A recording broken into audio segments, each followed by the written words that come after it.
Good morning, everyone. So now let's talk about the center-based learning and multiple intelligence.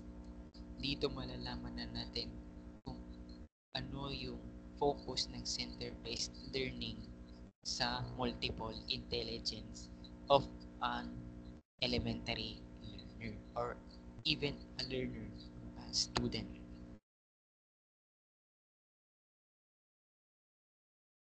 In frames of mind, the theory of multiple intelligence in 1983.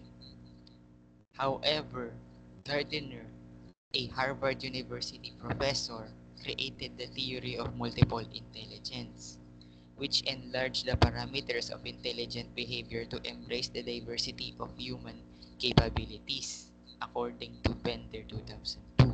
So, yung multiple intelligence daw is a created theory from a professor in Harvard University, which is si Gardner, kung saan in-enlarge niya or nag-focus siya, nag-embrace kung paano yung intelligent behavior ng isang tao can be connected from the diversity of human capabilities.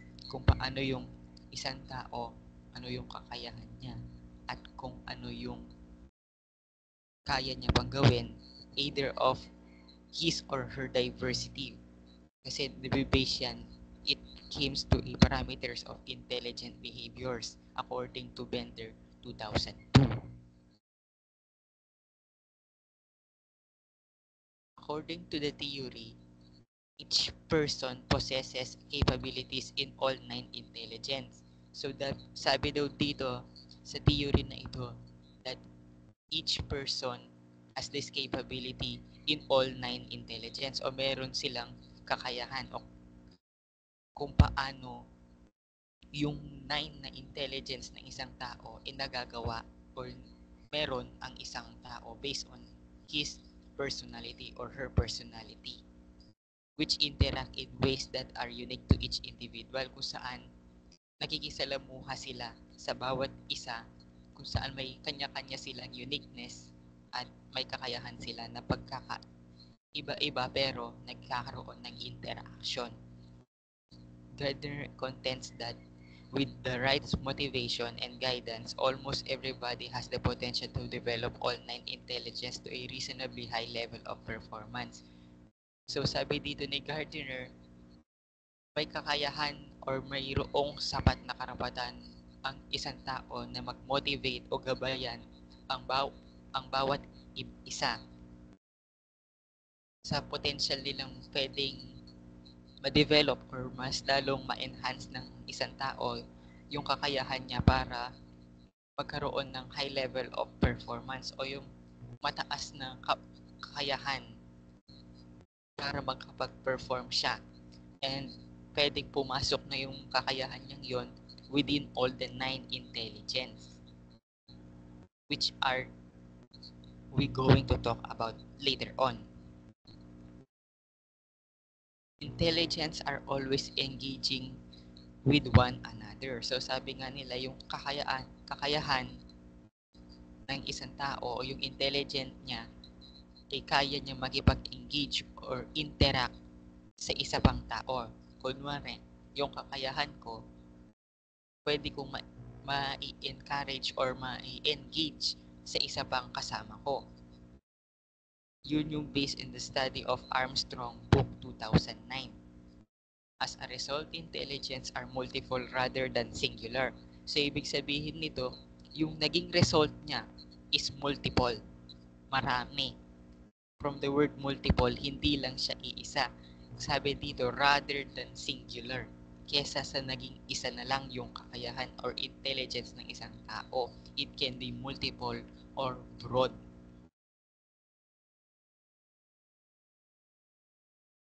As we go on, ito yung multiple intelligence o yung 9 multiple intelligence according to Howard Gardner. So yung una is spatial, visualizing the world in 3D. Yung kakaya mo siyang i-imagine based on a 3D imagination. Or you view the scenery based in a 3D version. Linguistic, communicating through words. Siyempre, communication, we use word or language that we spoke from another person. Naturalist, understanding living things and reading nature. From the word natural, naturalist, they understand the living things or inaaral nila yung mga buhay at yung meron sa nature na nasasakupan natin. Musical, playing and recognizing musical patterns. So, itong musical patterns na ito, yun yung mga taong they can recognize tones, music, high pitch, rhythm, and many more related to a musical intelligence.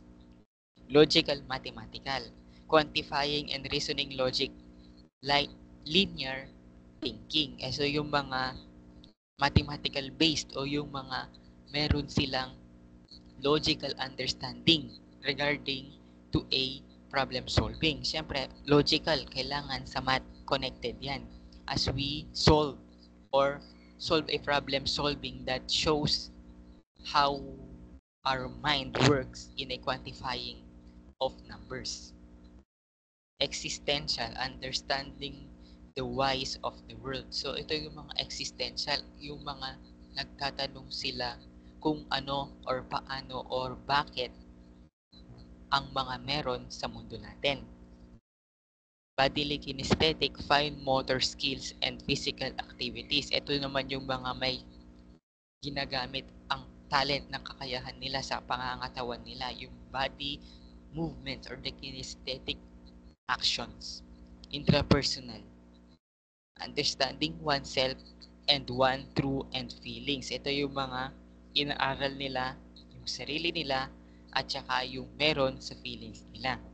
Interpersonal, understanding and communicating with others. So kung sa intrapersonal, pang sarili na natin yung inaaral natin, sa interpersonal naman, iniintindi o kino-communicate natin at iniintindi pang lalo yung isang tao.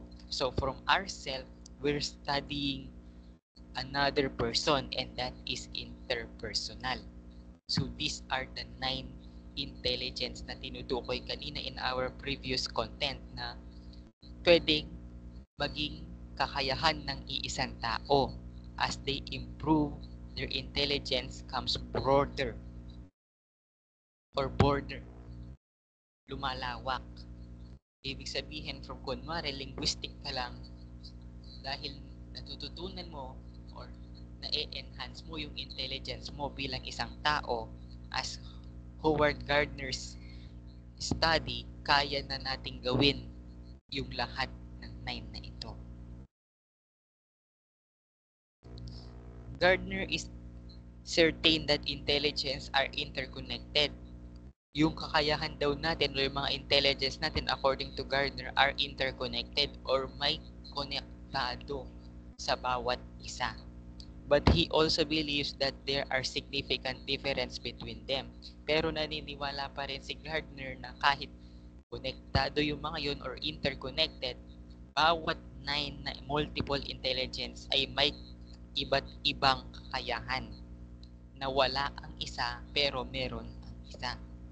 Teachers can help students learn more effectively by taking these differences into account when preparing and delivering teaching.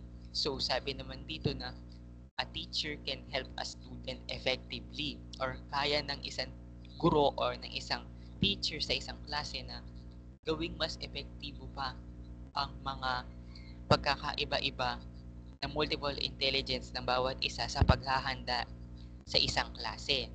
Kunwari, sa isang klase may bodily kinesthetic at ang meron naman isa is more on communication. Pwedeng si teacher gawin niyang more communicative yung actions. Pwedeng mag-connect kahit may differences. It is also expected that teachers will explore ways to incorporate and use multiple intelligence theory in their classroom instruction. So, inaasahan dito na ang isang teacher sa isang classroom, kaya niyang i-explore at i-incorporate palalo ang yung 9 multiple intelligence sa mga bata sa loob ng classroom base sa iisang instruction na pwedeng pasok sa lahat. According to this viewpoint, multiple intelligence theory may be utilized to achieve three goals. So, dapat yung multiple intelligence natin, kaya niyang ma-utilize or kaya niyang makuha, ma-achieve yung tatlong goal. Matching instruction to the ways learners learn, encouraging learners to expand their skills and develop their multiple intelligence as fully as possible, and honoring and celebrating diversity. That's according to Ozdemir et al. 2006. Center-Based Learning Activity or CBLA is a learner-centered educational environment.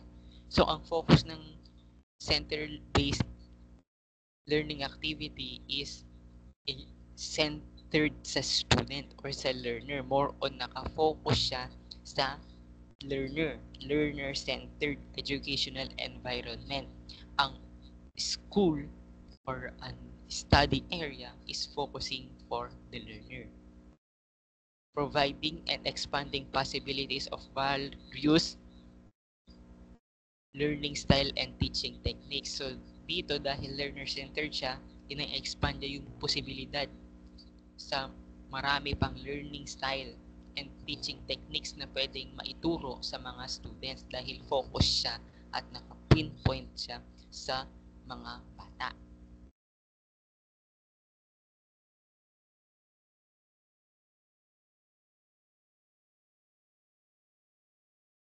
It recognizes that an individual has multiple intelligence. So, ibig sabihin nito, kinikilala na ang bawat isa or each individual may kakayahan sila or may multiple intelligence ang lahat. Thus, there is a need to build comprehensive learning center environment that will allow learners to improve their parallel thinking capabilities. So, ibig sabihin nito, pwedeng magkaroon ng comprehensive learning center or environment ang isang tao kung saan magiging daan yon para ma-improve pa niya yung pag-iisip at yung kakayahan niya o yung capability niya para mabuo palalo yung mind thinking ng isang tao or ng isang bata. Relate each concept to one another. Kailangan konektado yung isang bagay sa isa pa para mas lalong malinaw siya sa mga bata based on their multiple intelligence. And develop real-life skills such as time management, cooperation, responsibility, and flexibility. Siyempre, kailangan para mas lalo ma-enhance natin yung multiple intelligence ng isang bata at mas lalo pang ma-enhance yung thinking capabilities, kailangan yung mga ibibigay natin na scenario sa kanila or mga activities that they can adapt is real life. Konektado siya sa pantotoong buhay nila para they can more on engage, they can more on do responsible actions, and they can do more flexible movements that they know they do it every day or in their daily life. Kasi we cannot give them an example na it just came from an imagination. They would rather imagine it and they would not apply it on their daily actions. That's what according to Gauss 2007. As learners work individually in pairs, in small groups, and as a class, this apply emphasis both teamwork and individual. So sabi dito, as learners work individually, they can more on enhance themselves. Kapag naman in their pairs, they can communicate from each and another.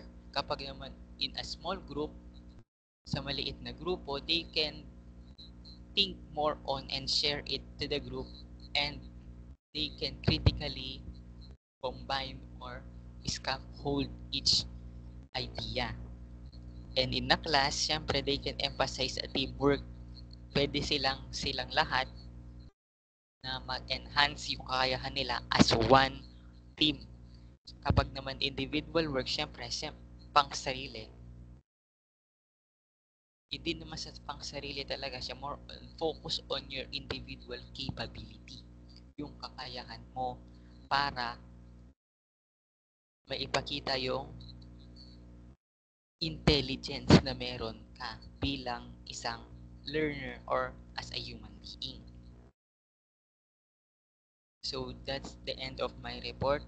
As we move on learning the multiple intelligence, there are always differences in our abilities, but as Gardner's study, all of those 9 multiple intelligence can be connected to each and individual. Pwedeng kaya natin siya at pwedeng hindi. Pero as we dive in on our more effective centered learning for all, we can improve our intelligence and our capability in a responsible study.